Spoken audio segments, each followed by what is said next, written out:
Hello, we're live. Hello and good evening. Welcome to the Word Gets Around Business Chat Show.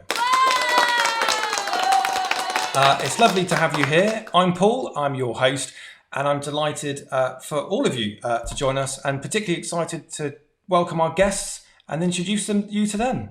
So I hope you've been keeping it safe and well. 2020, hey? A decade full of promise. Really didn't expect any of this at all, did we really? Some of you have just started a new business. Others are planning for their big day in a packed out church. And all these plans have kind of gone out the window. Unprecedented times indeed. I had to get that word in somewhere, didn't I?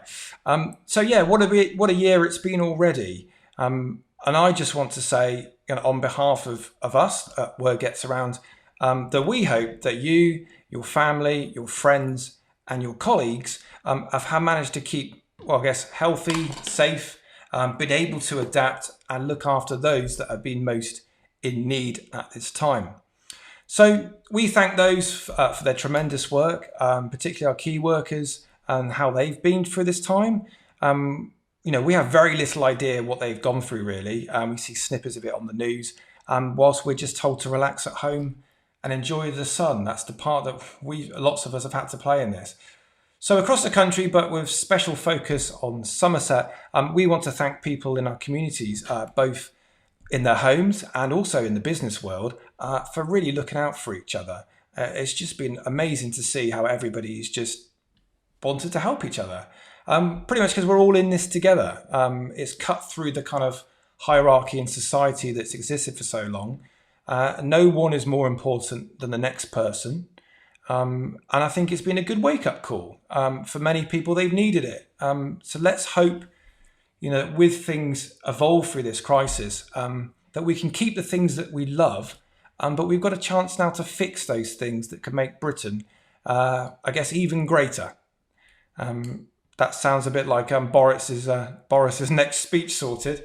So I guess I'll email over to him or something like that. So what have I been doing? Well, I've focused on helping others, as lots of people have. Keeping visible. I don't think I've been so inspired, and it's been a chance for me to think and push boundaries since I started this business in 2011. So I've been really energized with opportunities that arose. So I started the Meet the Business video series to document this time. To share the struggles of different people throughout the businesses. And a big part of branding, really, a lot of it is about storytelling. After all, people buy from people they like, they know, and they get to trust. But people who provide a great product or service, really makes a difference. So I want to say a thank you to all 30 of my guests in the last 30 odd days. I'll be releasing one a day. I've really enjoyed talking to you, and it's been great and inspired me, even people I've never met, to launch this show tonight. One thing I've seen is a shift in people realising that we're all just people, really, with normal lives. We may have the kids keeping us awake at night, or money worries, or we play rugby, or we knit jackets for dogs or something. That could be the thing that binds us as people. And we all kind of laughed at the guy on the BBC whose kids kind of walked into the office live on air. And it made me laugh that he's the one laughing now, because we're all that guy. We're all going through that with our Zoom calls, etc. And one of my recordings during the Meet the Business series, my cat made a cameo appearance. It's like, so what? That's life. I'm sure you've become a fan of interior design as well, seeing people's houses on Zooms, because we're quite nosy creatures as humans. But as a kid, you're told by your parents, it will be okay, just be yourself. But often as adults, we try to conform, to not want to show our true self, maybe, hold things back, not a vulnerable self. But also things can happen when you break down those barriers. And when you're authentic, you can be kinder to yourself and kinder to other people, and just simply be you. What else? Trying to think what other things I've been up to during this time. I've got my lockdown haircut, so you can see that there. There you go. It's my lockdown haircut. So if you're wondering where my normal networking co-host Joe is, don't worry. We met up in Vivey Park the other day, and we were like Forrest Gump, sat on the bench, but at least 2 meters apart and kind of catching up. So Joe had her shiny bike. There you go. So there's Joe. Here she is. And at least 3 people came past as we were sat down, commented on what a lovely bike that she had on display, which kind of made me laugh. There's some little noise I want to throw in there. Joe on a little bike. I reckon that Joe is more likely to not be this, a bit more likely to maybe be on commission, because lots of people are asking about the bike. So I've been running lots of online quizzes, playing with gadgets, and really enjoying this time, really. It's kind of talking of gadgets, it's been wonderful to see some of you who've been dragged kicking and screaming pretty much into the 21st century to embrace Zoom and other platforms. And kind of if email was your first base and a phone call second base, and recording videos is like third base, then kind of fourth base has got to be live video, right? Got to be live video. And it's been great, people seeing to use technology now to their advantage and having the confidence just to try it out, you know. Some of you have gone straight from first base, straight up to fourth, and you're kind of like going live and chucking some shapes on TikTok and things like that. And I've not embraced TikTok yet. I do keep threatening my kids that I will do though. But one thing we all need to do, one thing we need to say really, is keep banging the drum in Somerset for better broadband. You know, this time has showed that the internet service providers, you know, kind of need to up their game. And we need kind of those in the rural communities to be on a level playing field with our towns and cities, you know, because if this is the way we're going to evolve with business and more people working from home, and then we need the infrastructure to, you know, the world's changed dramatically in the last 5 months. And, you know, things need to change. So hopefully they will. So also, we'll be back with our local community magazines. We're launching our July-August magazine. Where is it? Somewhere. Here it is. This was our last magazine. So we can help businesses to promote themselves in print, direct into houses, you know, direct into houses online, with social media, websites, etc. And that's what really gets us going as a company, is be able to help businesses to, you know, to move them forward and see them grow. And there'll be a lot of people out there that, you know, that are going to want to be promoting their businesses and start to realize how can they make the best of, maybe they've pivoted their business. They're offering online services or delivery that they've not done before. So they're going to want to kind of promote those services.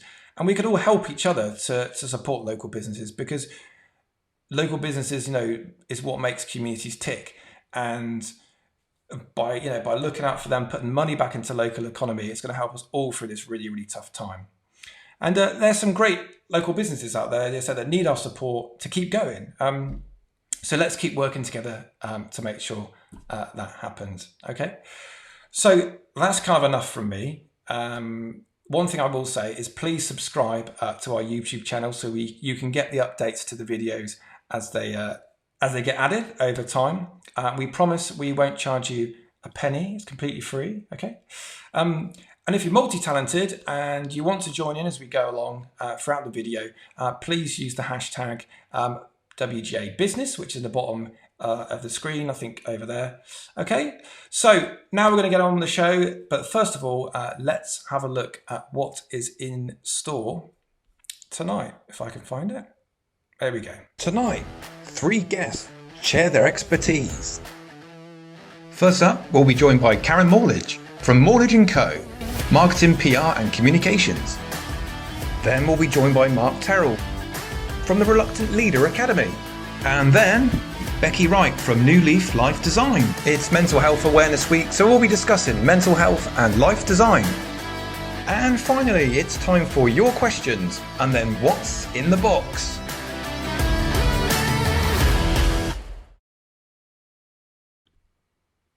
Okay, and I'm back in the room. Let's pop Jo away. She's gone now. Should have done that. Let's try one of my sound effects. Being like a big kid in a sweet shop. There we go. So that's Jo away there. So yeah, what's in the box? For those of you that don't know what what's in the box is, what in the box even. So the networking group that we've run for over 8 years in Taunton, we have what's in the box. 1 second, where's the box? Here it is. So this is the box. So this is a box I had as a small child. Normally we have prizes in here for the networking guests, and somebody gets the chance to take home a small but very mighty prize. But tonight our guest speakers our guests have kindly offered a chance for you to win one of their services, which they'll provide to you. So Becky is going to offer a mental health wellness spa treat. So you could win that. Karen is going to offer you a place on her upcoming Maximising Opportunities in PR, which she's running very soon. And then Mark, as our guest, he's going to be offering a part of one of his upcoming courses. So you can hopefully win one of those tonight. So there's a good chance. And the prize will go to the person that asked the best question tonight of the evening. Okay, so that's that done. And also, before I forget, we've got our wonderful wheel here, which we're very excited to use. Need to get a sound effect for that. Okay, so we'll choose somebody that we spin the wheel for, and we get to see which prize they take home tonight. Okay, well, let's get cracking on with the show. I'm going to welcome in Karen now. Karen, let's bring you in now.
Evening, Karen. Hello, Paul, and good evening to anyone who is hopefully still left watching. Am I there? Yeah, you're here. Everyone, amazing. Can you see Karen now, everybody? If you can comment, please comment in the comments box if you can see Karen. Please, I'm keeping my fingers crossed. Yeah, I think they can. Okay. I hope so. Yes, you can. Right, we'll get... We're working. Woohoo! How exciting. What build up? What build up? I can just drop off the Skype call and leave the others to it when I'm done. Yeah, let's just go for it, Karen. Let's just go for it. Joy of technology. Right, let's forget all that. Right, lovely to have you back, Karen. Thank you so much for taking part in the Meet the Business video series. It's been really good fun taking part. And a week ago, I didn't have all the stresses of putting this together, and all this happened. But it's been a great experience, and thank you for taking part. For those that don't know, lots of people that are watching know you, but those that don't, if you'd like to introduce yourself and your business, that would be great. Thank you. Thanks for having me. Thanks for your patience, everyone. It's really exciting to be here, actually. I think this is the second time I've done a Skype call in about 6 years. The first one was yesterday, actually, on our little test run, which went a little bit smoother than tonight, but never mind, technology aside, we're all very, very, very forgiving at the moment. So I'm Karen. My business is MORLEDGE & Co. I'm a PR and marketing specialist, and I work with all sorts of businesses in Somerset and the Southwest. I'm generally very ambitious businesses, and I'm very driven to get results for my clients. Wonderful. Thank you, Karen. That was very professional. You've been practicing a lot more than I have. Well, this is not scripted, unlike you with your auto cue and fancy technology in your office. Great. So Karen, obviously businesses at the moment are going through quite a tough time. Lots of people on budgets are quite low, and people aren't sure what to do. So in terms of sort of PR opportunities, what do you think people should do at the moment, or is there any advice you can share? Yeah, absolutely. For anyone who's feeling brave enough, and we all have to kind of embrace where we are. at the moment with this difficult situation, not just in our country but the world. But my advice is don't stop what you're doing. Keep going with any marketing activity to raise your profile, to keep your business in the forefront of people's minds. I know it can seem a little bit salesy right now to maybe sort of push out your messages, whatever it is you sell, whatever product or service. But believe me, there is business that's being done, and there are people out there, irrespective of what your business is, who want to buy and transact with you. So please don't be shy. Don't just stop what you're doing. If you're not really confident in doing your own PR and marketing, whether it's social media, putting a press release together, just have a go. What's the worst that can happen? Paul's put this together and you've done a great job, and then it's all gone a little bit pear-shaped this evening at the start of things. But people are really forgiving at the moment. And hey, look, it's Mental Health Awareness Week, and this year it's all about being kind. So what's the worst that can happen? Just keep going, guys. Keep going. That's good advice. And has there been, throughout sort of the country, obviously there's been a lot of people who've been looking what brands are doing, companies up and down the country. And are there particular sort of things that have been highlights for you during this time that have stood out maybe locally or nationally? Yeah, there's been some real bloopers, actually. Here's me saying, just go for it, whatever. Some of the big companies have not done themselves any favours. I don't know whether anyone watching at the moment has seen the interview by Rolls-Royce. The guy was interviewed yesterday, and it was just very uncomfortable viewing. He didn't have his facts. He just looked very uncomfortable, and he's publicly made an apology about his interview with the BBC. So that's not great. All sorts of holiday companies, I think, are getting a lot of flack at the moment on social media.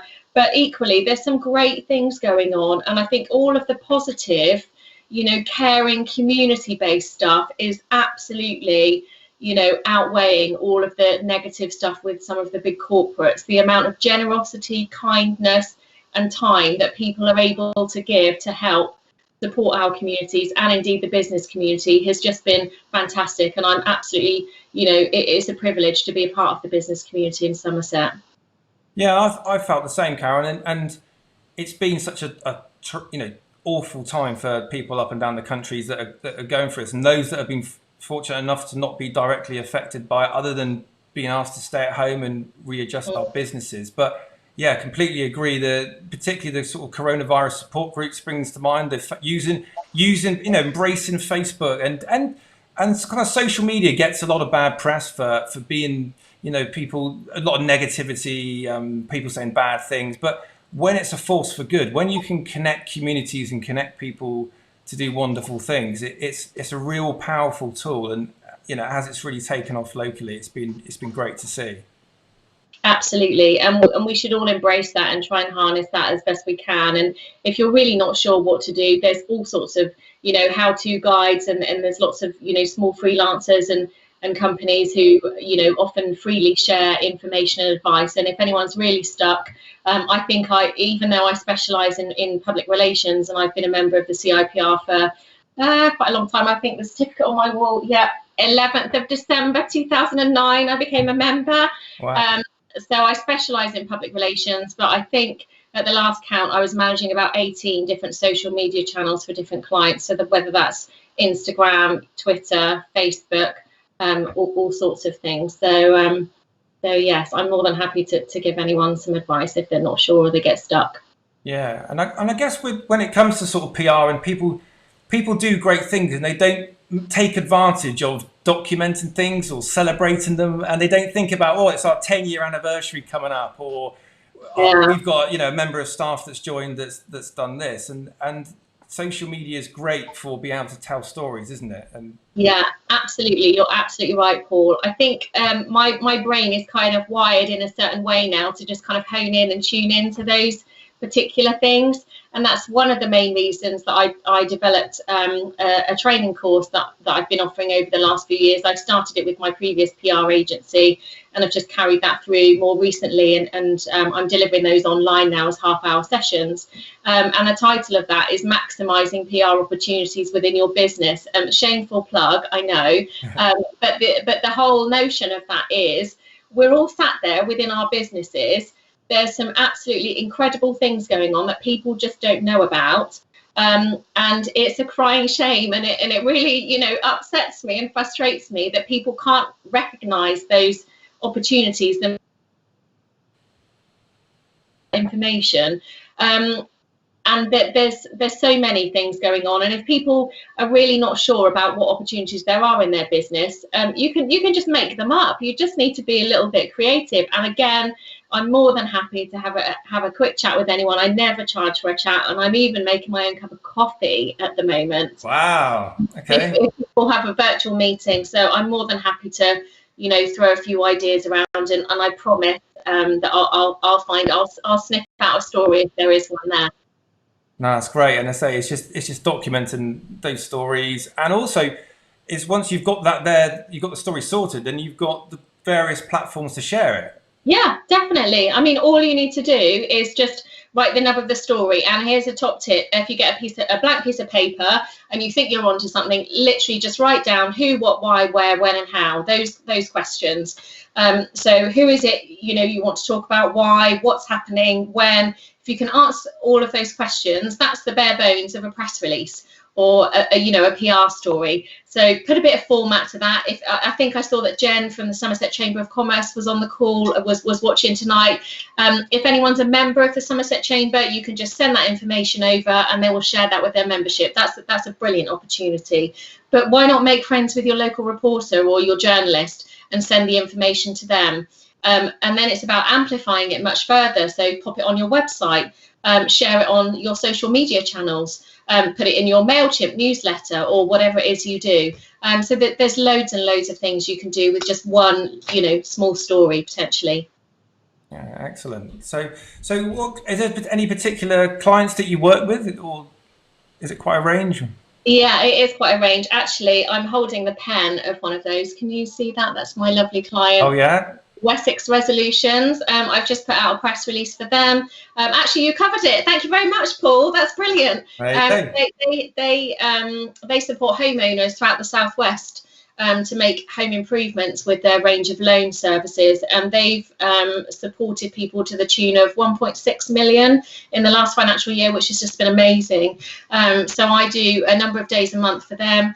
I also work with a manufacturing client. I've done some work with a Somerset brewery lately who had their world's first virtual real ale festival, which is amazing. I'm working with a client in Hampshire who's got some garden products.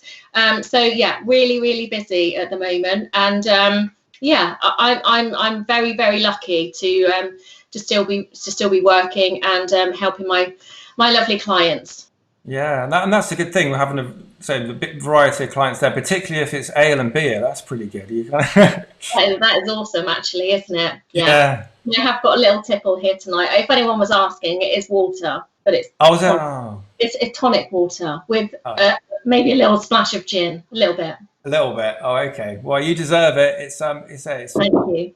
If anyone's got any questions for Karen, feel free to just pop them in the comments section, or any points if you want to make, and then we're asked the questions at the end.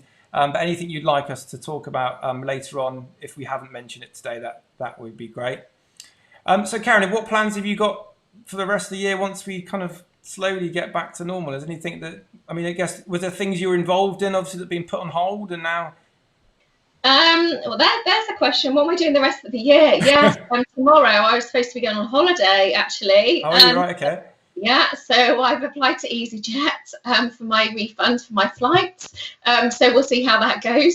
I'm not holding my breath for something anytime soon. But yeah, I think we'll be holidaying at home this year with the family to stay safe and well, and just carry on with business as usual, really. So yeah, there's lots to be thankful for. I mean, we're all safe and well and happy and healthy. And I'm not really planning too much into the future. I'm just sort of taking things day by day at the moment. But that said, I did do a 10-year business plan for MORLEDGE & Co last week. So wow, okay. Ever the entrepreneur within me still continues. Yeah, and I said that's been that time for lots of businesses to take stock of what's happened and what they want to do in the future, and maybe make some changes, isn't there? And plan out, like you say, plan out as much as you can to some things, because plans can often go wrong. If you've planned things out for this year, particularly, we all need to adapt, don't we, to in line with that. Yeah, we absolutely. Yeah, I'm a firm believer of having a plan.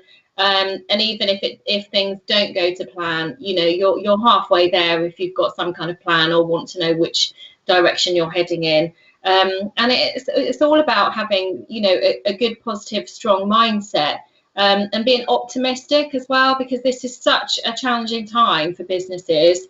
And it's just about trying to have an optimistic mindset, surround yourself with other people who want you to do well, and just really focus on what you're doing. And if you get stuck or it's a struggle, yes, we all have, I'm not going to swear, bad days. Although you could probably bleep me out, couldn't you? Haven't you got a special little gadget there on your system? I got in trouble for that because those that are watching that don't know, I've been running interactive quizzes, which you won, Karen. You were one of the prize winners. Yeah, I have to say that was more luck than judgment. That was whilst it was multiple choice. So if you're a good guesser, then clearly you can do quite well at things like that. So that was amazing. Thank you. You shouldn't have said that. But yeah, I did play an expletive kind of noise, and forgot that lots of people like to tune in with their headphones in to listen to things like this. And there was a lot of angry dogs as well, I think, jumping around. I'm surprised mine's not putting an appearance, actually. I very firmly closed the door and put a sign on, do not disturb. Yeah. Well, it's been wonderful to catch up with you again, Karen. My pleasure. Let's if anybody's got us, there's a great question there from Bethan, which we'll keep a bit. We'll keep it for a bit later on, Bethan. So if you can remember that and ask a bit later on. I can't see those at the moment. It's a bit of a time lag, but yeah, please. I've done a few of these Facebook Lives and other things, and I always get really easy questions. So I want a bit of a challenge tonight. So there we go. I've laid down the gauntlet. Excellent. So those that are watching, if you've got some questions for Karen that we can ask her at the end, providing I don't lose all of them and all the guests. I don't have too much of this in the meantime. Right. Wonderful, Karen. Thank you so much for joining me. I'm going to try and pop you back in the green room where you can carry on enjoying your drink. Thank you. Let's see if we can, if you'd, I think maybe, Karen, if you hang up and enjoy yourself, and then hopefully Mark, there he is. Wonderful. Mark is in the room. Hello, Mark. Hello, Paul. You're on. Well, this has been fun, hasn't it? An interesting evening already, yes. Yes. Wonderful to see you again, Mark. Thank you for coming back onto the show tonight. It's maybe start of the week. This wasn't even coming together, so it's happened quite quick. And the Meet the Business series has been great to put together. For those that don't know you, Mark, if you'd like to introduce yourself, tell us a little bit what you do. That'd be great. Right, yes. Well, I'm Mark Terrell. I am the founder of the Reluctant Leader Academy, and that is a website really designed for anyone that's got to the point in their business or in their career where they need to get the best from their team. So they don't need to be that technical person anymore. They need to be more of a people expert. So that's what I help them with. Excellent. And what kind of what kind of businesses do you work with? Quite a variety, actually, of all sorts of businesses, small to sort of medium size, I suppose, with a lot of 40-odd staff.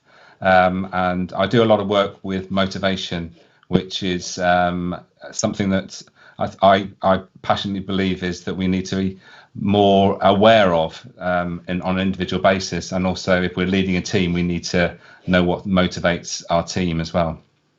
Excellent. Because I guess, well, the team, the people in your business are the most important asset, really, in lots of ways, in terms of getting the most out of those people. So is there a particular, how have you seen that, the people that you work with, how do you see the impact that makes in terms of motivation?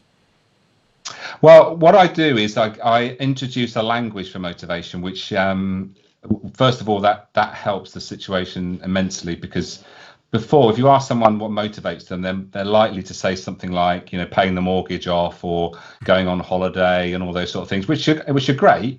But if you think about them, they're sort of material things.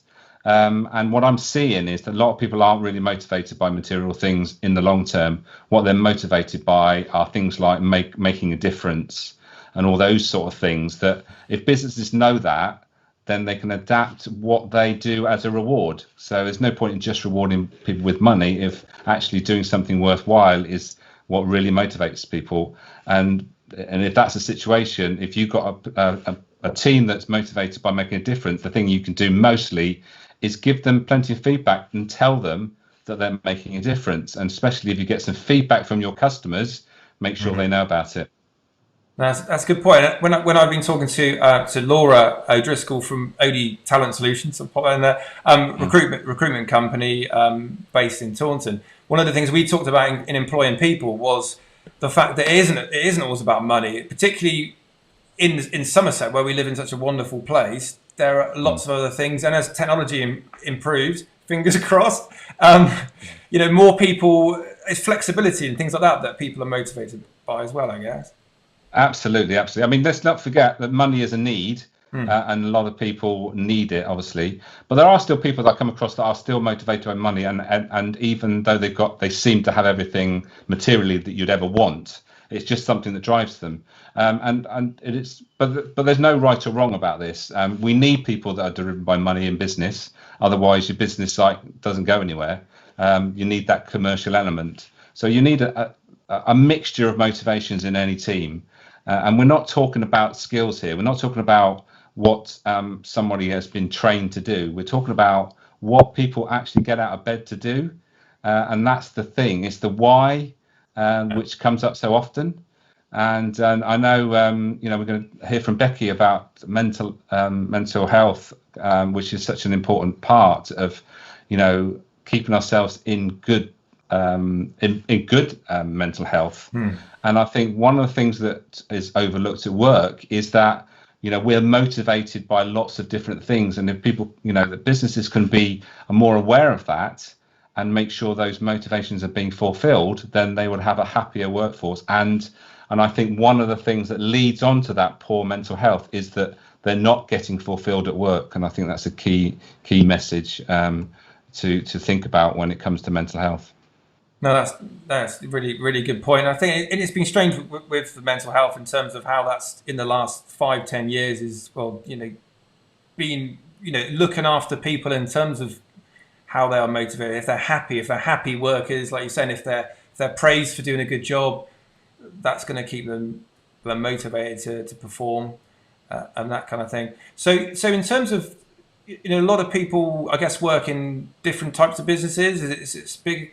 People you work with, the individuals, are they small teams, family businesses? It's a bit of a yeah. My background, Paul. So I came from a family business. I worked in a family business of 30 years, and I actually called myself a family business coach at one point, as you know. But it wasn't until I came across this concept of the reluctant leader where it suddenly realised, well, that was my story. And we're talking about stories being so important, which Karen was talking about. Is my story is that I joined that family business and ended up in a role which didn't suit me, motivational wise. So that's important. But as far as the different businesses are concerned, they're varied in what they do and the size, but they tend to have the same sort of issues. They either have they want to know what motivates their team. I've worked with a sales team not so long ago where they've had lots of training to give them the skills. But actually, what we've actually found out, what is it that actually motivates them? So one of the things that we found out was that the money was the fourth most important thing for them. Right. So there was three things more important than money. So one was making a difference, one was security, and the other was freedom. So what do you do if you're managing a team? So what you have to do is, like I said, give them plenty of feedback if they're a searcher team. Make sure that they are getting that feedback. Secondly, adapt your language and make sure that if the security is what they want, which is quite tricky for a sales team, isn't it? Is to give them plenty of information about how the business is doing and all those sort of things. That gives security and it makes them feel good about their job and make sure that they feel secure. And then they will perform better.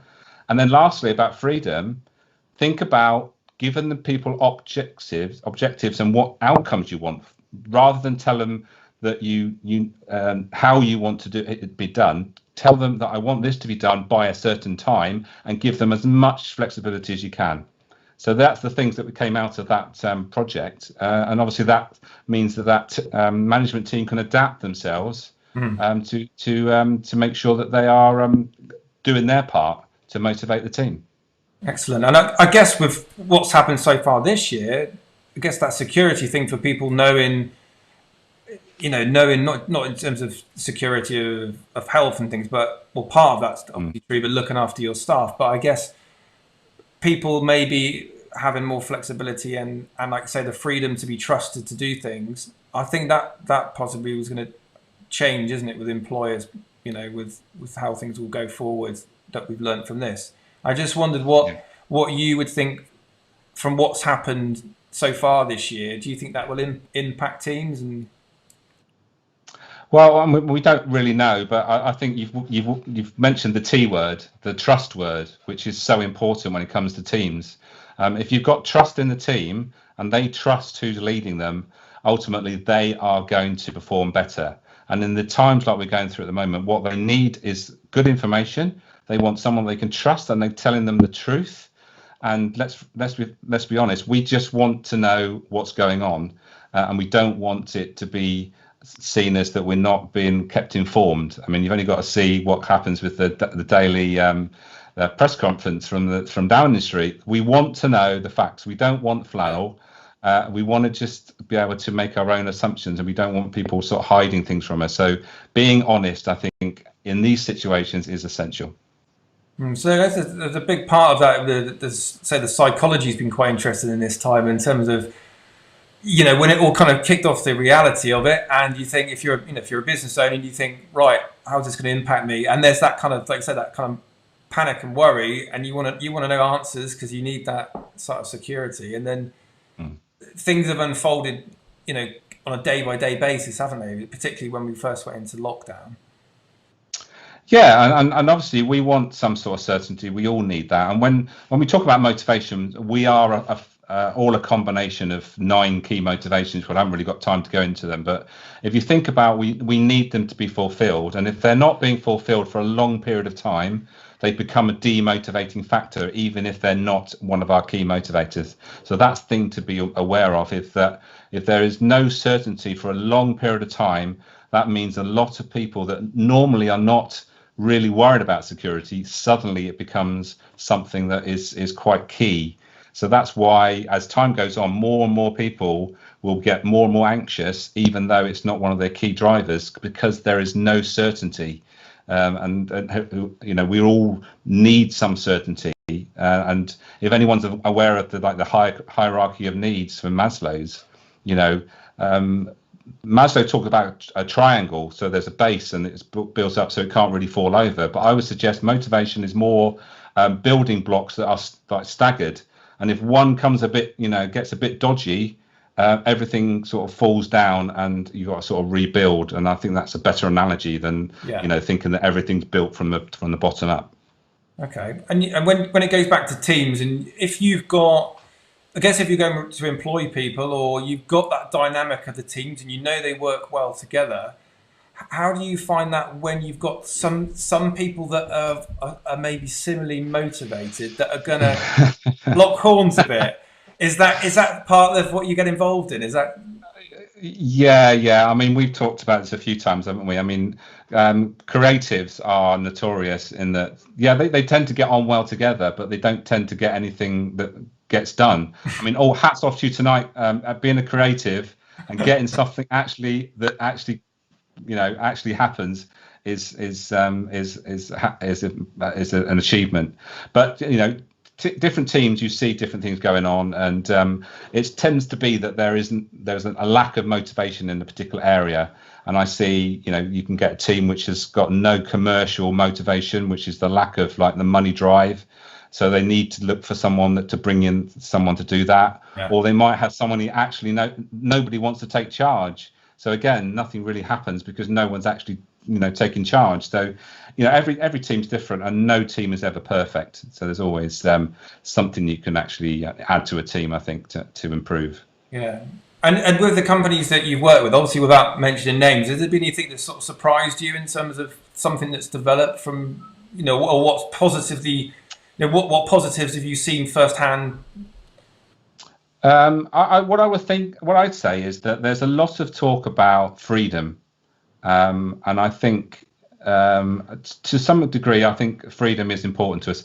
Obviously, the people that are talking tonight, freedom is one of our key drivers, I would guess, because we do our own thing and we don't want people telling us what to do. Yeah. But actually, I don't see that in the work I've done with motivation and motivational maps. I don't see that as actually freedom is as important as the people are making it.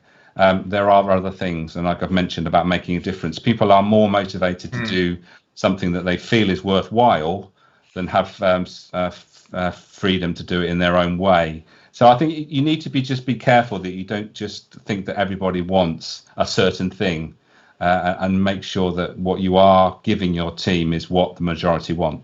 And I guess that, as we mentioned, I mentioned at the start, with communities and teams, and how, as I was saying with Karen just then, how it's flourished in terms of, like, say, people giving back, wanting to make a difference.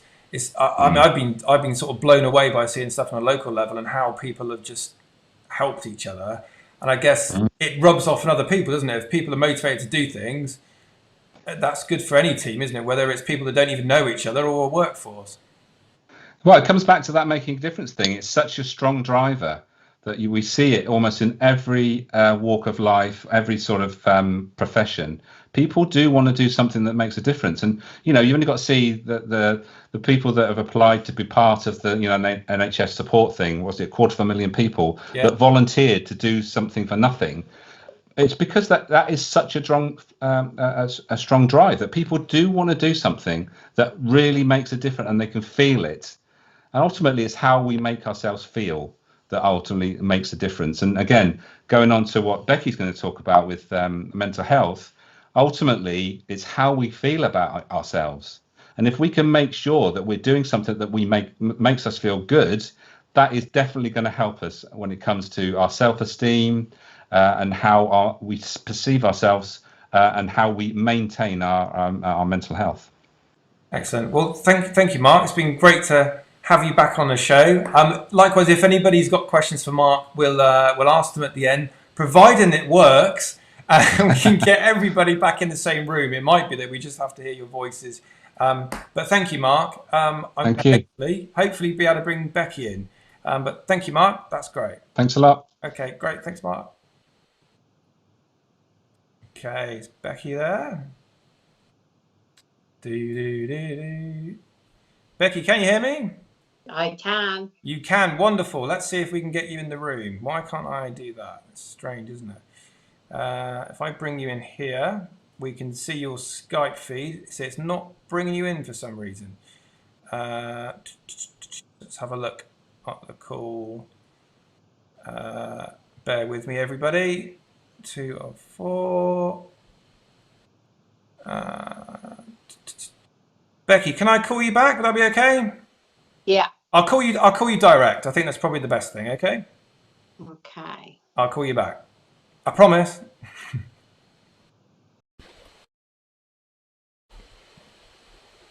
Right, I'm just gonna call Becky back. Hopefully it works okay. Let's call Becky.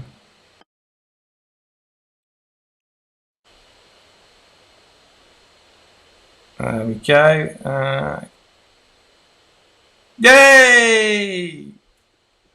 Am I in the room? You're in the room. Look, it works and everything. Look. Yay! Yay! Every day's a school day. We've got. There we go. What an idiot I am. Right. Hopefully it's yeah, brilliant. Hopefully we can get those back later on, Becky. That'd be great. Well, thank you. That'd be lovely. Thank you so much for joining me. I think hopefully, fingers crossed, we've got past the demons at the start. It's lovely to have you back on the show. You were the first person in the Meet the Business video series, and it seems a while ago. It was sort of 30 days ago, and it's really unfolded, and it's been a great experience.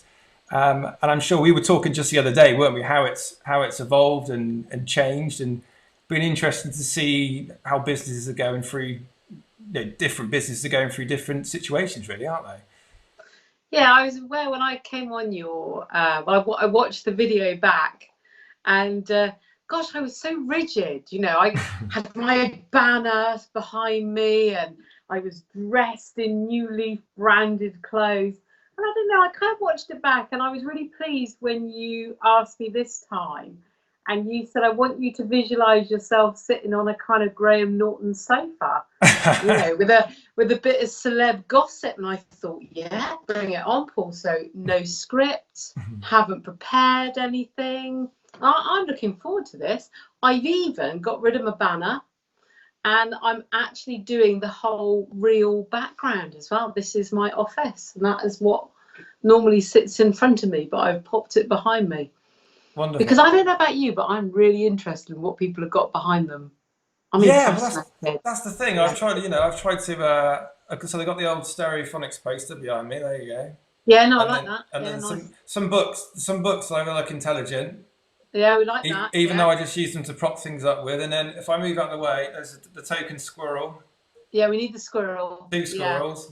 Yeah. There we go. Yeah. I think we're going to have a squirrel appearance, apparently, aren't we?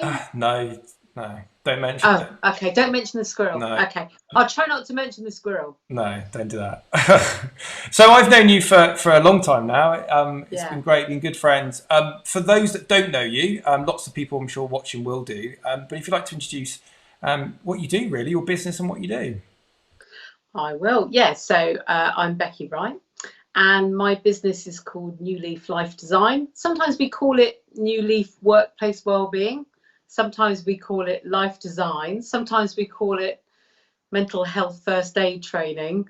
I always think of New Leaf as being a very sort of fluid state in that we grow where the work is and we grow where the need is. So, you know, the leaf grows and that's how New Leaf emerges. And we're a reinventing organisations model. So within New Leaf, other businesses grow and flourish.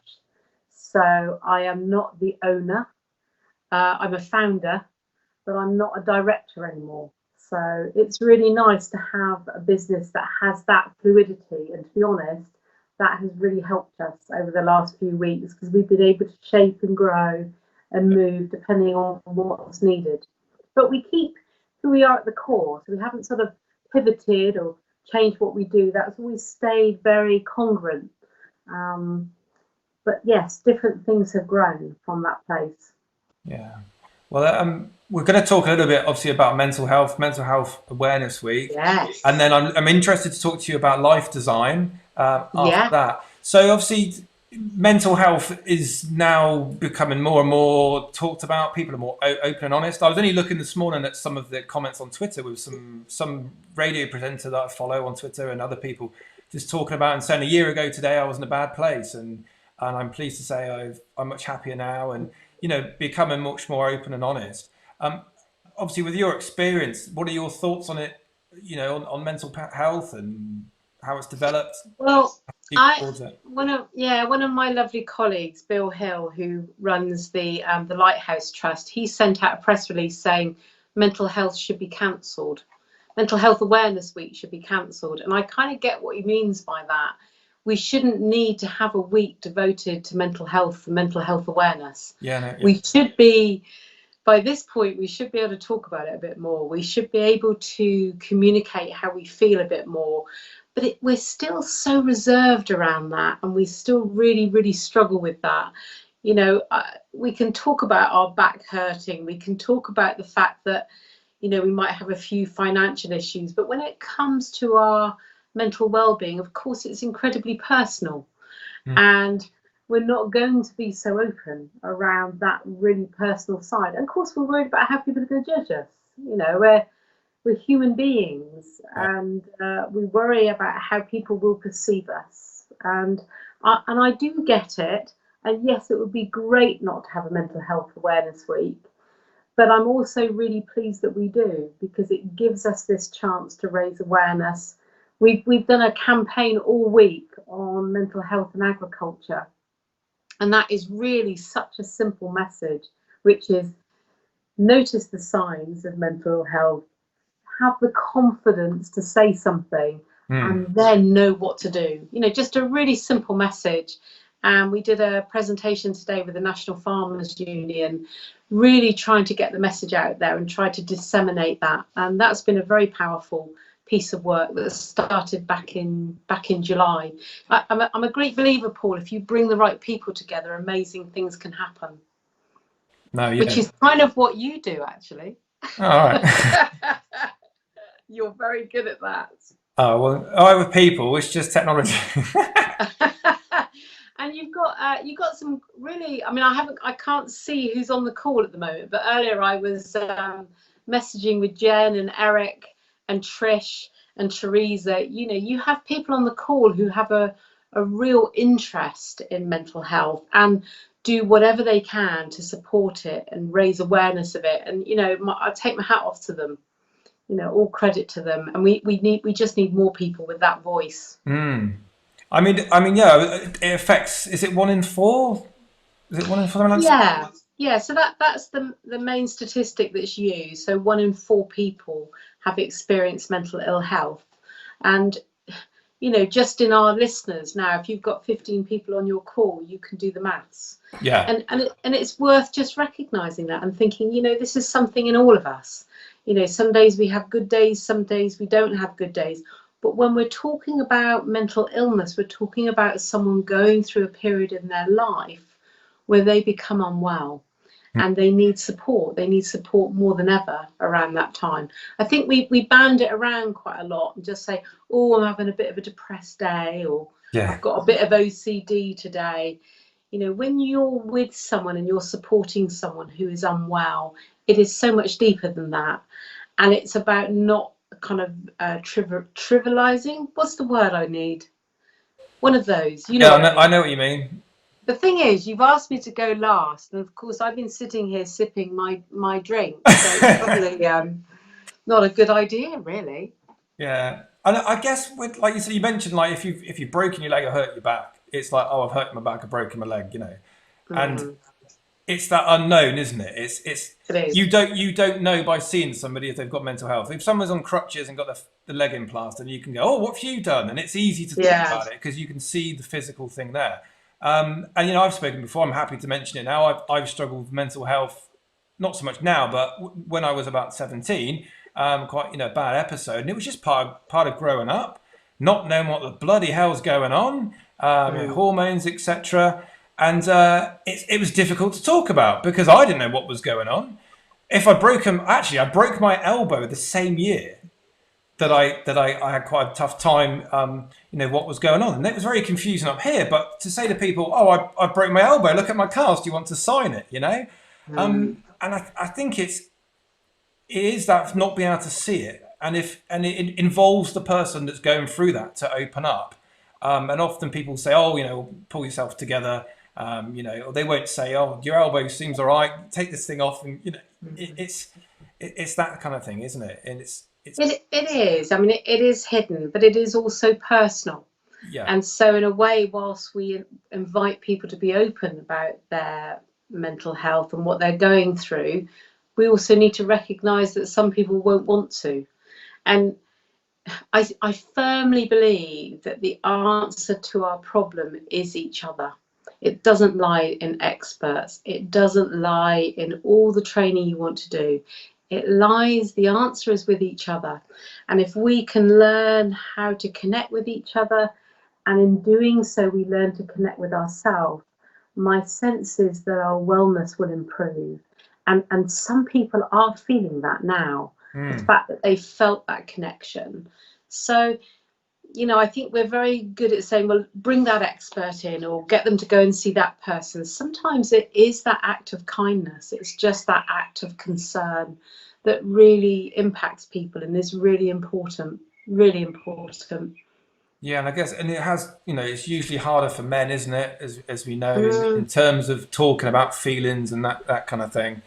And, you know, I mean, it's having that support network around you. I'm just looking at some of the people that are joining us tonight, and they'll make me smile because they're all lovely people that I know, that I've got to know over these years, you know. And you know, 10 years ago, if I'd have been doing this and it had all gone wrong, I'd have been, oh no, you know.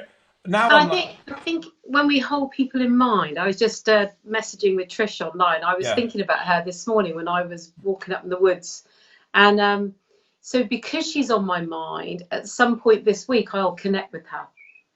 And I think we should always trust that, you know, when people kind of rattle in your thoughts sometimes and you think, what am I thinking about them right now? Why don't you give them a ring? Why don't we drop them a message and just say, how you doing? I was thinking about you today.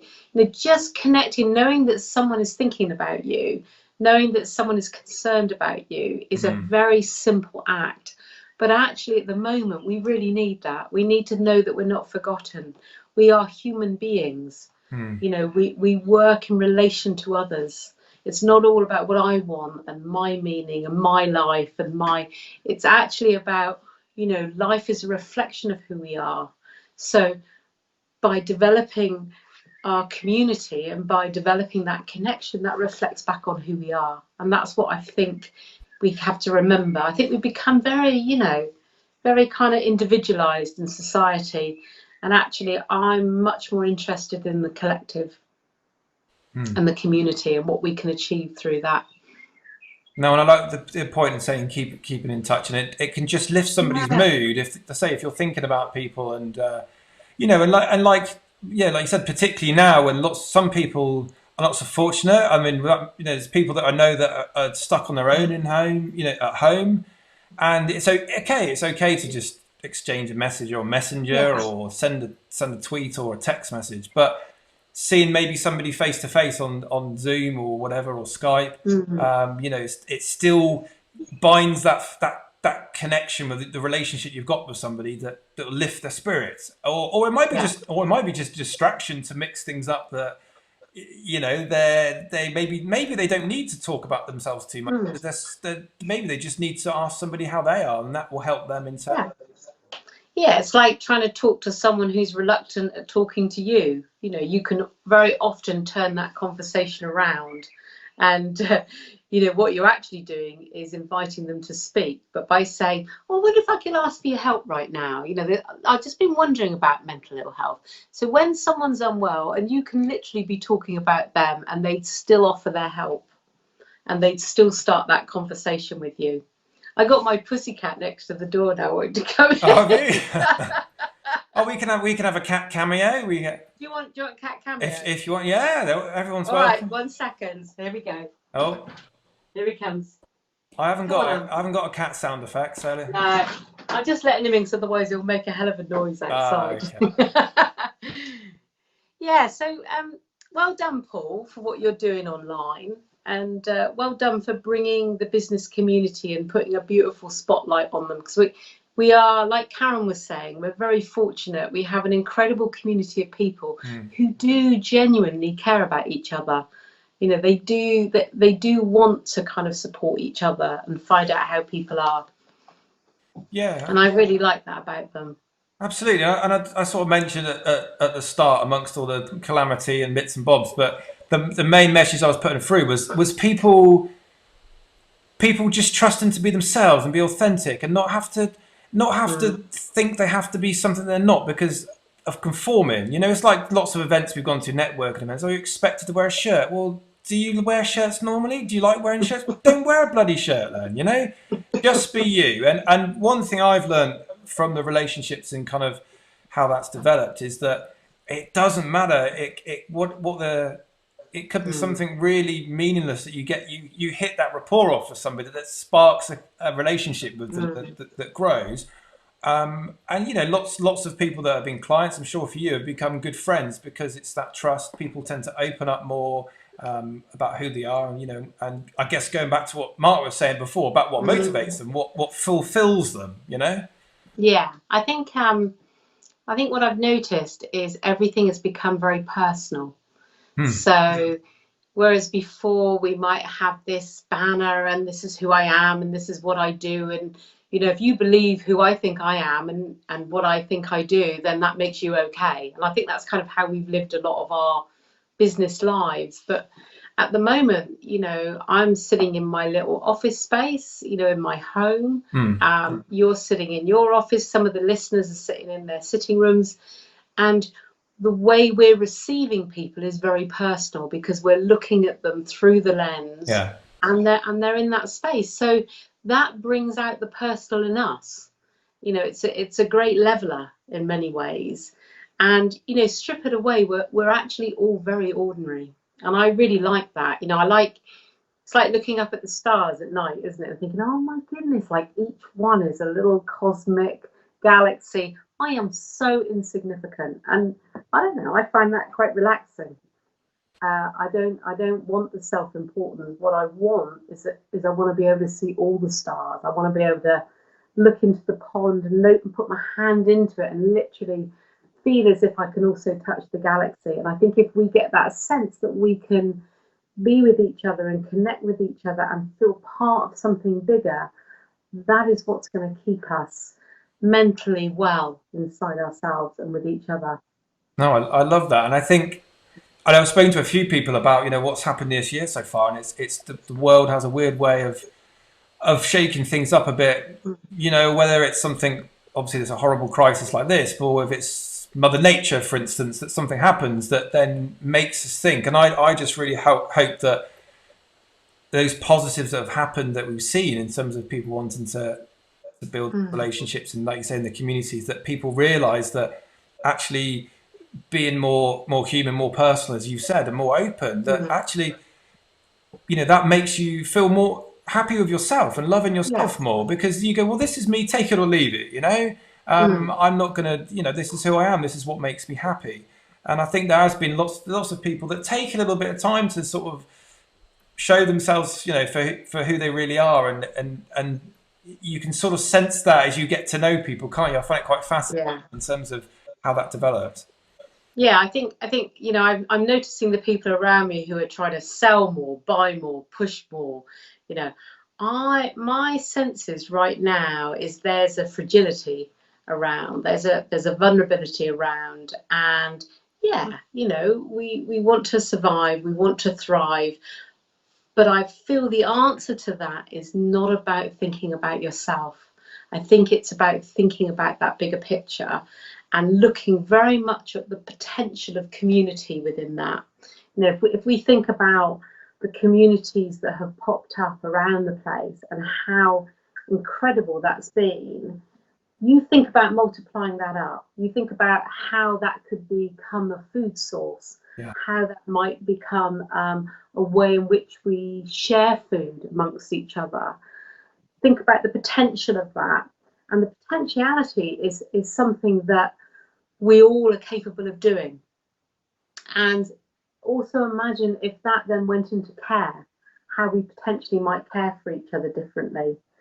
So I'm not trying to find meaning in all of this, because I think a disaster is a disaster. And I'm not trying to search for that nugget of meaning.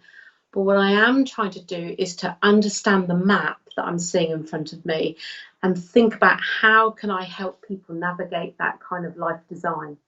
And if I can help in that way, then that's something I really want to be part of. Great. And you said that, you mentioned the first time you mentioned the life design. So that you mentioned all that kind of coming together and feeling fulfilled and happy, and I guess a big part of this that's gone on has people have taken a step back and reevaluated what's important, where they sit in the world, what's my purpose, you know, what's the point? What's the point? What is the point? What's the point of me existing? You know, what am I here to do? We all need to earn a living, obviously, but you know, when we're, you know, hopefully 90, 100 years old, and still in good health, then, you know, we look back is to say, well, what impact did I make? What kind of do I feel fulfilled through my life? You know, because we are, like you said, I love it. I love the whole universe. We're a tiny, you know, being. Speck of dust, and we're here and gone. And you know, you look back at, you know, particularly looking back at old photographs, you know, you look and you think, I wonder what life they had. I wonder what they did. And because the world now is much more open and we're more connected online and there's more possibilities to interact and build relationships, how do you see that developing, and what do you hope will come out of this experience of what we've gone through so far this year? Well, I am going to talk a bit about life design, but only because it's very relevant to the conversation. So it's strange, actually. I never talk about life design. People rarely ask me what the life design is of the new leaf, but the life design is a map. And this is actually the map. And the map is made up of lots of different images. Over 200 images went into the original design of it. And the map is a way of understanding ourselves and others through making use of the creative imagination as part of that core process. And I don't mean in a way of like, ooh, I'd like to imagine myself on holiday right now. I don't mean it in that way. I mean those moments where we have insight, but we tend to brush them aside and think, do you know what, that was just my imagination. Or, you know, where you see something visually and yet you haven't quite got the edges of it, you can't quite bring it into some form. And yourself as a designer, Paul, you're probably doing this all the time unconsciously. But for a lot of us, when we talk in images. When we communicate generally, we will often use metaphors or images to try and put across what we're saying. You know, I'm a ship at sea. Yeah. I'm feeling like a river. I'm just flowing so fast at the moment. You know, what happens when we take those images seriously? And the well-being, meaning and business group is exactly what that is. So we bring our dilemmas to the group, and we use the map and we use the creative imagination to actually see what forms and what emerges. And what has started to happen are collective images have happened within that group, or someone has visualized something and someone else has said, well, that's really weird, you should say that, because that's actually what I'm working on today. Or that's what. So it kind of allows us to see that we're much more than we think we are, and we have incredible capabilities beyond what we can imagine. And the map invites you to step into that while staying very grounded in yourself, but really just to explore it, to take our creative imagination seriously, and notice how much that grows. So when I used to do a lot of coaching with clients, I would invite them into the map, and they would look at a certain part of it and they would tell me what images emerge. And rather than just go, oh, they've got a good imagination, I'd think, so I wonder why they see that. So tell me a bit about why you see that in there. And I take it seriously. And what came out of that was often what people were trying to locate in themselves and in life. So the map is shifting all the time. There isn't a set of how to, you know, like people like to write their books. Yeah. I'm never going to write a book, Paul. You heard that from me. Okay. I'm never going to write it down. I'm never going to write a book, and I'm never going to explain what it is. And the reason is that the moment I do that, I'm telling you how to look at it. I'm telling you how to read it. I'm telling you what you should see, or the way to work with it. What I want is for people to discover that by being part of something where they get that opportunity to do that. And it's very powerful, and it's the way that New Leaf grows all the time. We use the map. Yeah. No, I love it. I love it. And it just reminded me of when I had the office in the Crescent, and you did some coaching helping me. Oh God, yeah. But very much along this obviously has developed this idea, and I love it. I absolutely love it. But I remember I was trying to articulate what my purpose was and write stuff down, and I really struggled with it. Maybe because it's my sort of creative side, and I was trying to sort of put something down, and we were trying to write something, and I found I found it really hard. And then you got me to stand up in the middle of the room, and I was like, here we go. You know, what's going on here? And it honestly, for people watching, it was amazing, because I stood up and you did exactly what you've just explained now, and we talked through. And you talked me through the journey, and you said, so you know, what happens first? And this was awesome, right? And I just reminded, you know, thank you, because it did really. I remember you got me to write down words on post-it notes, and we stuck them down, and you got me to talk through what I'm doing and how I'm doing it. And it was all about, some of the words I remember, it was buzz, it was an energy, it was going very closely linked to what Mark's talk about being motivated. It was fulfilling my motivational needs, which was really developing the networking. I'm very much like my father in lots of ways, and he's been a DJ for years and done lots of things and done lots of shows and quizzes. And the thing that's very common with me and my dad is that we like to, as my dad's often said, he's worked in a pub for many years. When he has to put an event on, he thinks about what's in the room. And I know he'll be nodding now because he's going to probably put a comment in. He imagines who's in the room, what they're doing, what they're dancing to, how they're dancing, what drinks they've got. And he works back then to plan it towards that end point. And I remember it was really, really powerful when you got me up to say, so what's happening, Paul? And I said, well, there's an energy, there's an excitement, and I've kind of helped towards it, but you know, that energy and excitement is something that's developed and been harnessed and grown. And it makes me laugh when we run our normal networking events where people are there, and really I'm just there as a host to facilitate it. But I look at, it's the energy of the people in the room and going back to those relationships and conversations. Yeah. And that's what I love, is stepping back and just going, I've helped create this, but these people have created these conversations and what's going on now. So loving, you know, it just got me back to then you saying about talking to people and going through that process, but not telling them. And I remember you saying, like, I'm not going to tell you, I want you to tell me what's happening. And at the end of the session, we had kind of 6 or 7 words that were written down, which were like buzz, excitement, energy, you know, various things that were, these are things that motivate me, fulfill me. Yeah, absolutely. I mean, what a lovely way to work as well. You know, we just get stuck. We get stuck because we're almost seeing our own reflection, and having someone just there come alongside you. You know, I've used coaching throughout my life, different coaches. I've had some incredible coaches over the years, and sometimes the coach isn't a person.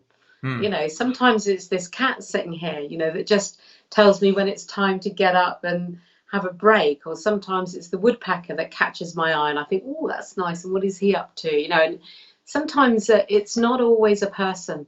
And if we can bring life into us, as well as us look out into life, then something else emerges. Then what you have is that beautiful space in between.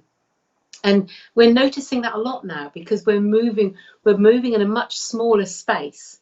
So we're noticing when we go outside. You know, you talk, Paul, about your walks that you've been on. You notice when you step out, don't you? Whereas before, we'd be in and out all day, going out doing things. You know, we wouldn't notice. But now we're noticing those spaces, and we're noticing how those spaces are affecting us, and we're noticing what that feels like to drive your car again for the first time. It's like, I think I've forgotten to drive. God, actually, my car is filthy. But and I really like that. And what I'm trying to do is just pay attention to that and not rush to be back in there getting busy.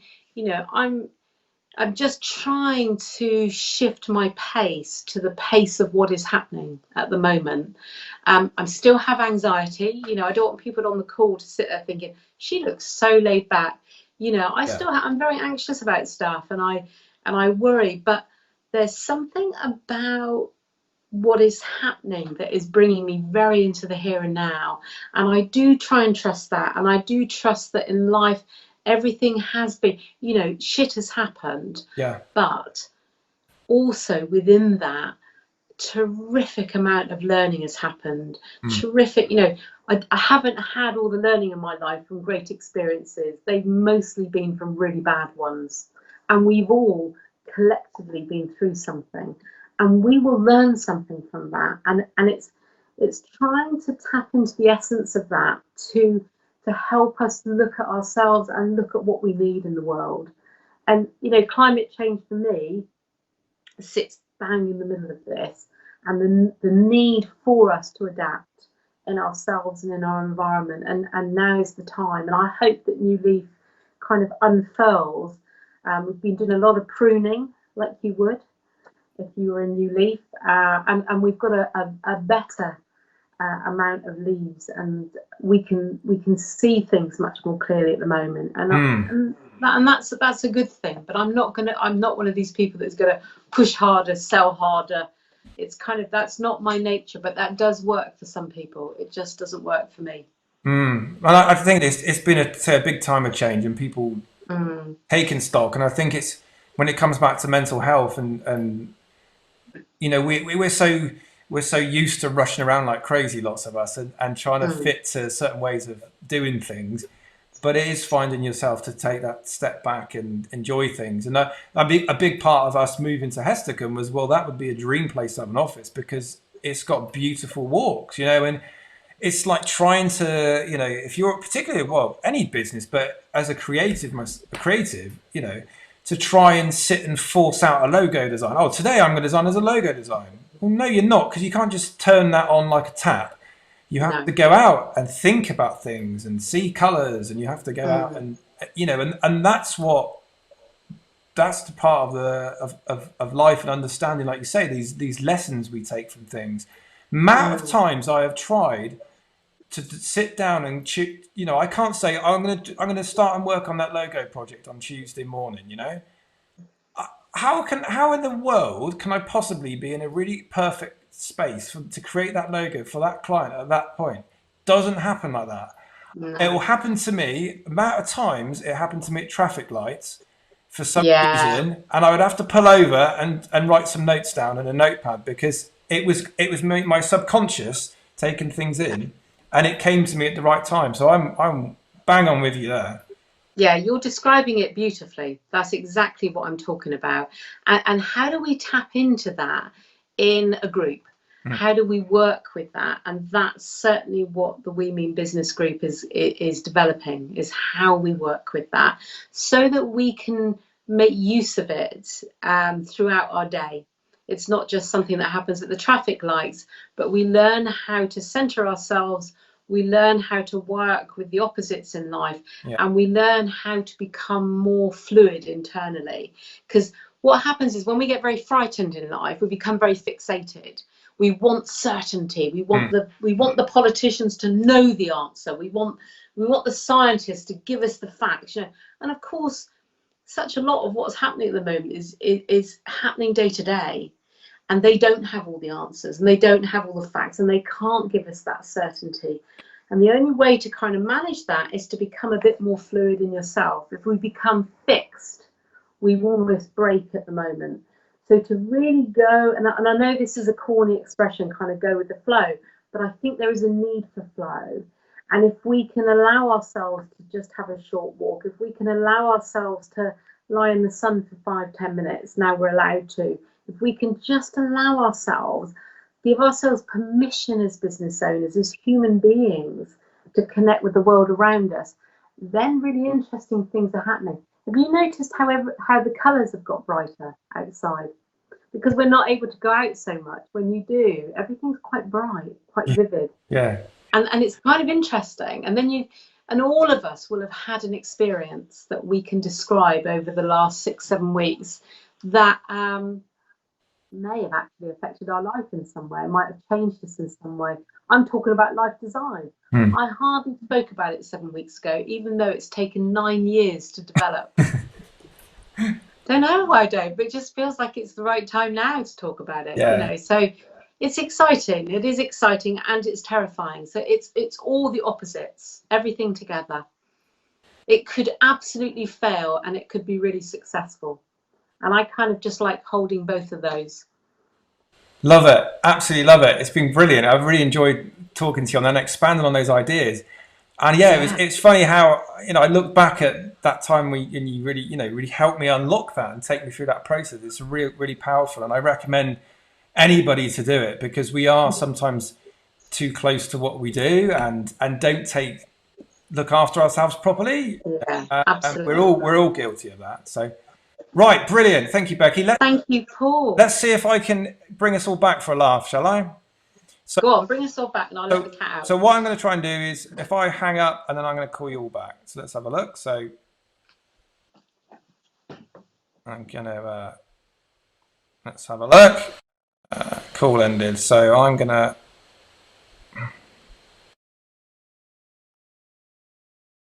call Becky. Call Becky back. So are you back in the room? Yeah. Excellent. So we've got you. There we go. There's me and you. Let's have a look. I'm going to try and bring Karen back. Let's see how we get on here.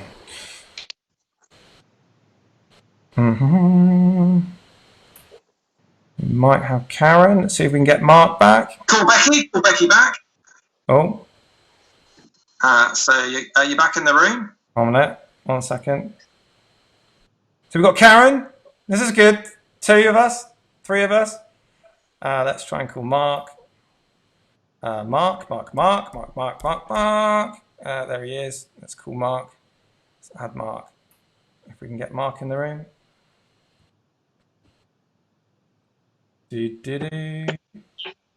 Excellent. We've got you. There we go. There's me and you. Right. We've got. If you could just lower down yours. I'm going to try and bring Karen back. I'm getting a bit of feedback on. Let's see how we get on here. Right, 1 minute. I got it. Okay, I think we're all in the room. Hello, Becky. Hello, Karen. Hello, Mark. There we go. We got it sorted. I think it was possibly my fault. I will confess when we come offline. So everybody that's here tonight that's listening, if anybody's got any questions, they'd like to type them in now, and if they'd like to put the name of the person they'd like to ask the question to, and then we can pop it on screen, or I can pick one out. Let's have a look. I think if I look back, Karen, you've had time to think about this one, so I'm gonna throw Bethan's at you. So Bethan asked. So Karen, what is your all-time publishing coup? Ah.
The rest of my team, and there was me on the trike, and we got our branding on the sort of freezer compartment on the front of the bike, and we were there with straw boaters and everything, and we had some great coverage from that. Actually, we were in Somerset Life, and the big coup for me was my trade publication, which is Can't hear Karen. PR Week. Oh no, can you not hear me? I don't know why. Am I back? Can't hear from anyone. Oh, geez. Oh no. Think Karen is on mute. Well, you're not. No. No. Think Karen's. Oh, geez. Can anyone speak? No sound at all on. Oh, a minute. Someone said yes. Yes. What's yes mean? I think yes. Yeah. I'm back. 1 minute. I'm going to ask. I think there's a bit of a delay, so people that can hear, I can. So yeah, I think we're back. So if we go back, Karen, sorry, just the way you said about what your coup was. If we restart that, just to be sure, is that all right? Oh no. Okay. To cut a long story short, I commissioned a Somerset ice cream manufacturer to make a plum flavoured ice cream, which actually tasted really horrible.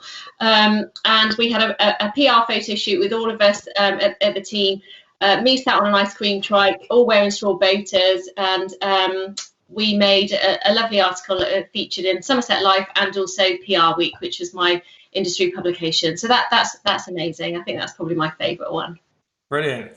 Thank you, Karen. I'm just asking if there's any more questions to anybody that's there now. Can hear Paul and Karen. Yeah, that's good. So they can't hear the others. Well, that's because the others aren't speaking. I'm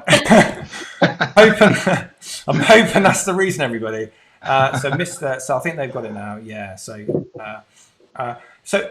with any Becky or Mark, have you got a question for Karen? Oh, throw that in there.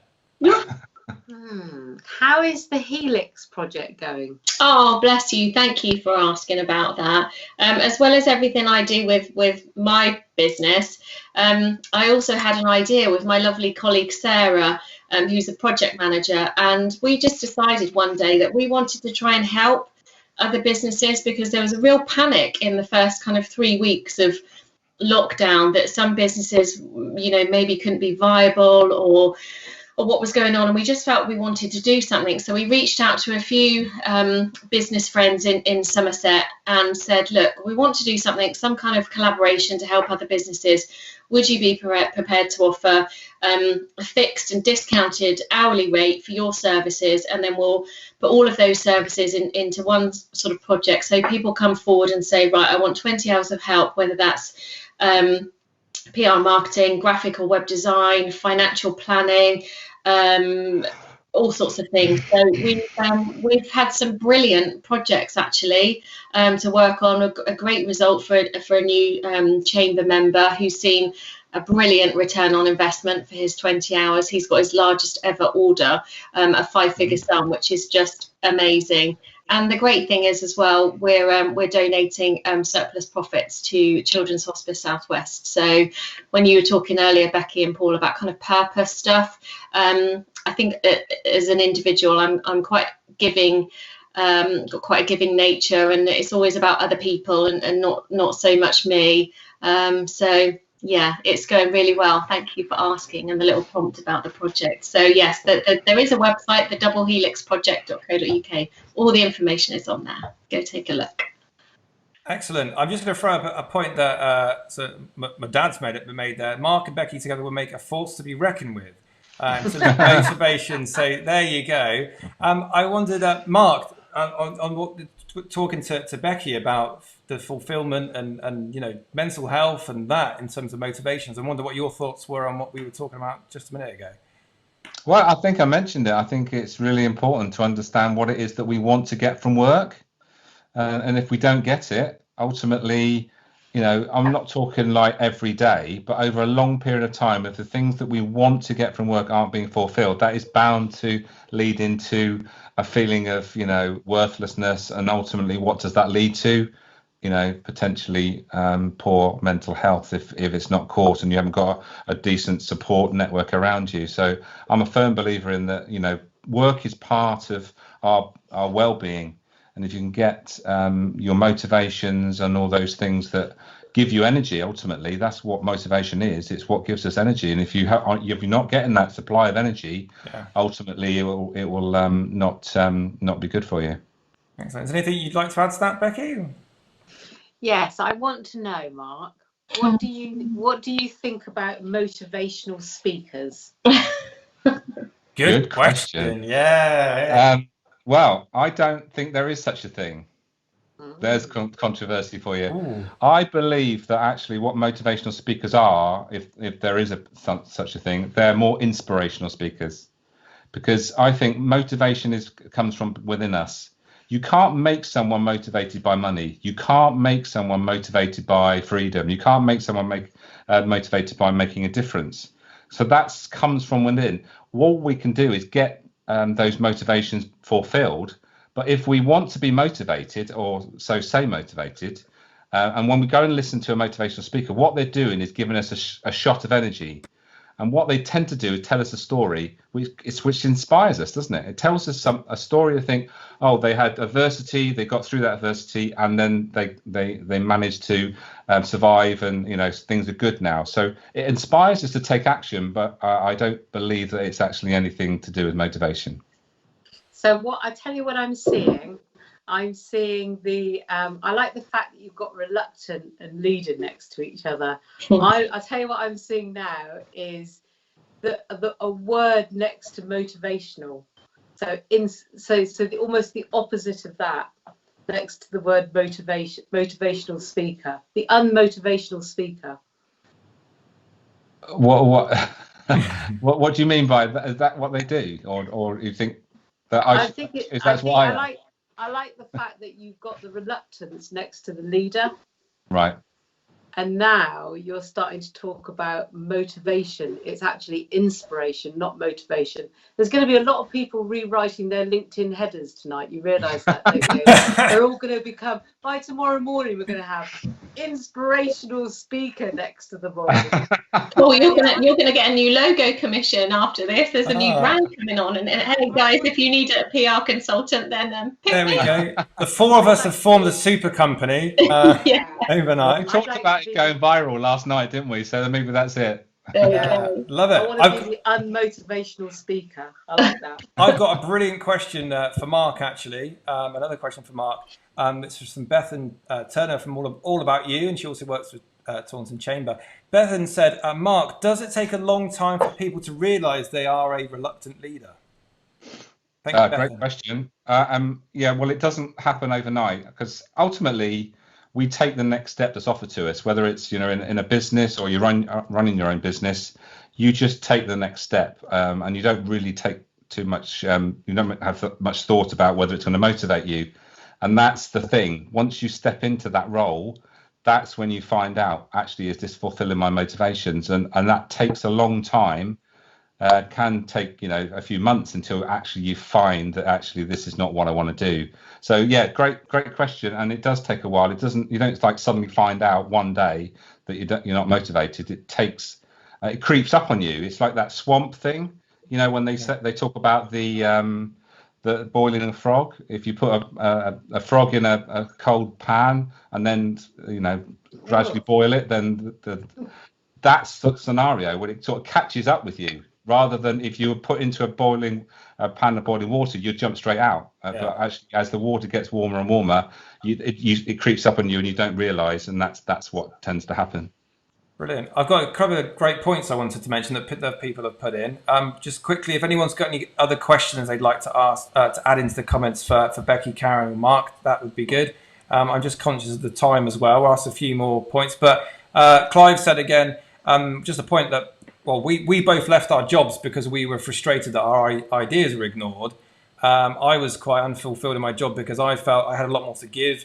I always describe it as like I was a jack in the box with loads of ideas and someone had drilled the lid shut, So when I started the business, it was just like a bit sporadic to start with because I was released into the wild. Oh my God, I can do this, I can do that. And looking back at some of it, I cringe because I did some very random things, which I obviously, me quite well, I continue to do. And another point, which is great, from Martin, who says, interesting, because Martin's fully retired now, but he said this discussion about motivation is very true to his many voluntary roles that he's got now. In being fulfilled once money, a career isn't important. Is that something else you've thought about before, experience? Is this me again? Yes. Yeah. So that's a good question again. I just worked with somebody who has just come back from retirement, and they thought that retirement was going to be great for them because they had, the things they wanted to do. They wanted to paint this and do that and all that sort of stuff. But actually, what it turned out to be was that it came too soon. And one of their key motivators was that money commercial thing.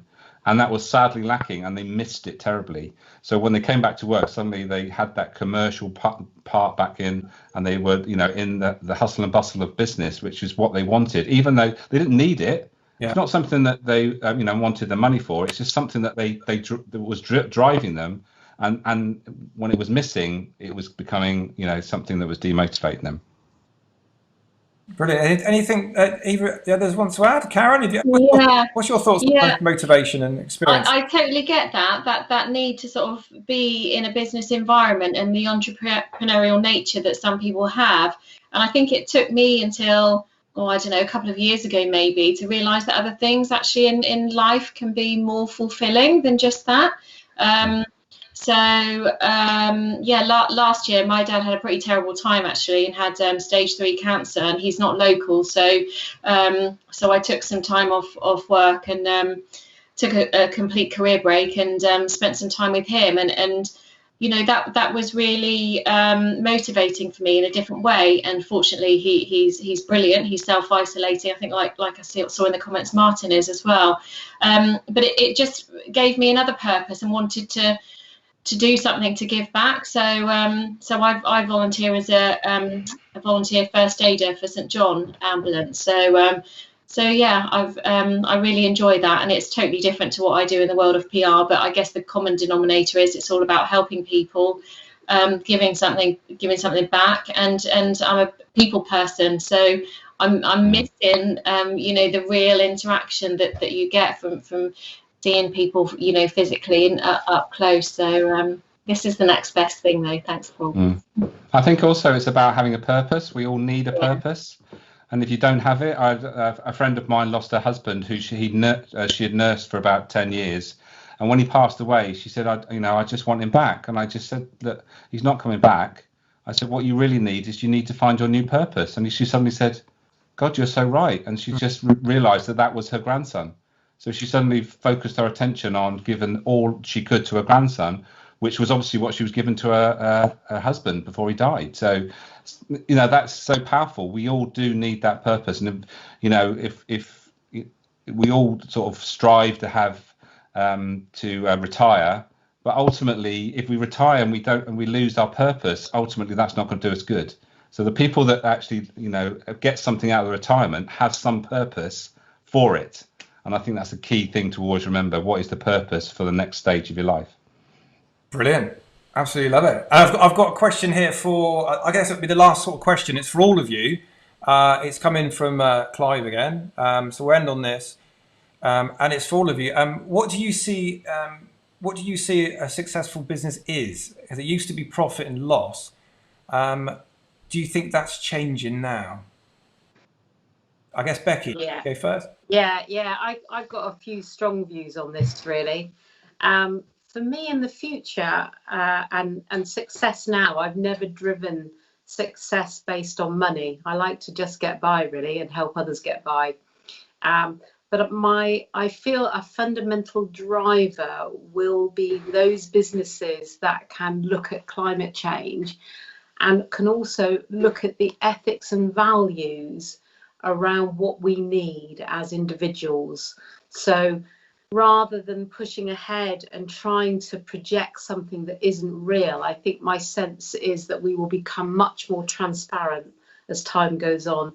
So those businesses that can transpose, that can actually reveal themselves and allow us in as customers, my sense is that they will succeed because we will feel connected to them. And it's whether we can have an experience within that gives us some value in life. So that's how I would answer that. Thank you, Clive. Brilliant. Karen? Yeah, that's a great question. Well done, Clive. He's after that box. God. What's that? He's after what's in the box. He ain't having it. Yeah, what's in the box? Brilliant. I love his motivation. I think success for businesses has to be about the business owner, those who run the company and those who are employed within the company. And success means so many different things to different people. And it's going back to what Mark was saying and Becky to an extent. It's about purpose. For me personally, I've run my business now and my previous business based on the fact that I didn't want to work full time when I had children. So, you know, my priority is my family, my, you know, unit around me. I'm fortunate to have, enough money to enjoy things in life, you know, taking the family on holiday and so on. But it is ultimately about helping other people for me. I've got, you know, expertise in certain things that others haven't. So if I can share that, get paid for doing it, that's amazing. So it's about purpose and what fulfills us all. And I think that's what defines success within a business. Brilliant. You're very good at this, everybody. And Mark? I would just say success in business is doing what you want to do. Simple as that.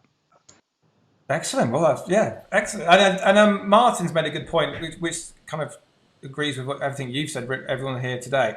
He's put ethics and values are critical, which sadly seems to be lacking in lots of people today. And obviously there's some big companies at the start of when we went into lockdown that didn't look after their staff, and it'd be interesting to see. Oh well, Karen, in terms of the PR, the bad PR they got for that, and in terms of motivations, in terms of whether those staff are fulfilled, they want to stick around and work for a company that treats their staff like that. And I guess in Becky's point of view, is if they're not happy and they're not fulfilled and they're going through life and what's the point? I'm working for somebody that doesn't appreciate me, that treats me like crap. Then hopefully those people will move on and do things that will happily, will fulfill them. So brilliant. Well, we've had some great questions and points tonight, and I thank you all so much for joining me for the first launch of the group. I'm thinking Bethan's question was very good. So I think Bethan, and also Bethan's been fantastic in helping so many people locally. I agree. So I think I've got an applause here somewhere, haven't I? I've got other sounds that I didn't use tonight, like there you go. Or I've got. So I've used them now, so I can build on that. Right, okay. So the box is down here. So everybody watching, the box here, I've put numbers in. So in here, bits of paper. So I've got Becky, Mark, and Karen here. There's 4 compartments. So one of them, there won't be anything in there, but you will get something. So I'm going to get at the wheel here. So what colour, Mark? What colour would you like? Blue. Blue. Karen? I can't see. What colours are there? There's red, green, plum colour, navy. Can I have the plum colour? I thought you might do. And Becky, green. Got to be grey. It's got to be green. grey. It's meant to be. So which other colour it lands on is it will land on the one that nobody chose, but that's the way it is. So I'm gonna hold it here. Right, ready? Need some. I need some kind of. There we go.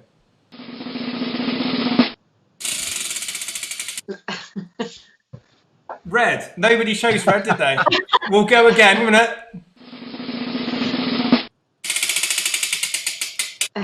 Green. There we go. Yay. So it's going to be green tonight. So Becky. Becky, what was your prize again? Just remind me. Well, I tell you what, you're in for a treat, Bethan. So what you're going to receive in the post is this most beautiful handcrafted home spa package made by a very good colleague of mine and friend, Michelle, and it will be beautiful and it will take you on a whole journey. So that will be in the post. So send me your address. Wonderful, great. It's been lovely catching up with you all, and thank you again for being part of first of all the series, and then taking part tonight live, and the joys of live video. And also, I've noticed I need to get my lockdown hair sorted. Look at that bit. I think people are.